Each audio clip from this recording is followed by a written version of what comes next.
इस कड़कड़ाती धूप में यहाँ तक आए, आप सबको बहुत बहुत साधुवाद।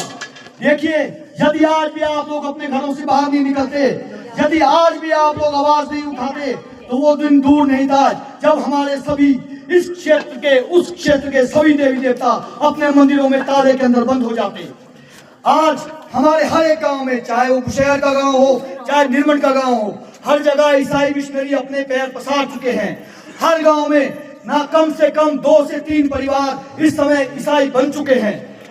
और ईसाई बन चुके हैं, ये केवल एक परिवार का मुद्दा नहीं है कि वो परिवार ईसाई बन गया, ये मुद्दा पूरे हिंदू समाज का है। यदि आपके हाथ का कोई अंग बेकार हो जाए या उसमें रोग हो जाए, तो उसे काटा नहीं जाता, बल्कि उसका उपचार किया जाता है। अगर वो अंग कट गया तो आप अपाहिज हो जाएंगे, यदि उस अंग का उपचार हो गया तो आप फिर से बलवान हो जाएंगे। उसी प्रकार जो ये हमारे बहन भाई ईसाई मिशनरियों के साथ मिलकर अपना धर्म बदल रहे हैं, वे भी हमारे इस समाज का भिन्न हिस्सा है। हम उन्हें किसी भी प्रकार छोड़ नहीं सकते। ये हम सबका कर्तव्य बनता है, हम सबकी जिम्मेदारी बनती है कि हमारे पड़ोस में, हमारे गांव में, हमारे तहसील में यदि कहीं भी कोई भी परिवार इन ईसाई मिशनरियों के धोखे में आकर अपने धर्म को बदल रहा है, तो हम उसे रोकें। चुप रहने से ये समस्या कभी हल नहीं होगी, हम सबको आवाज उठानी पड़ेगी। अगर हम अभी अपने घर में आवाज नहीं उठा सकते, तो सोचिए जहां पर इन लोगों की संख्या ज्यादा हो जाएगी, फिर आप आवाज किसके सामने उठाएंगे?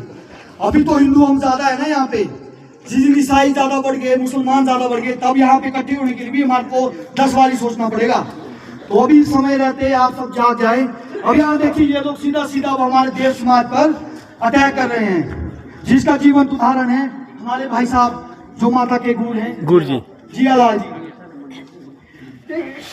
एक व्यक्ति जो सनातन में अपनी श्रद्धा रखता है, एक व्यक्ति जो अपनी माता के लिए अपना सर्वस्व न्यौछावर करके उनकी सेवा में पूरे नियम धर्म से काम कर रहा है, ऐसे व्यक्ति के घर जाकर उन लोगों का आप दुस्साहस देखिए।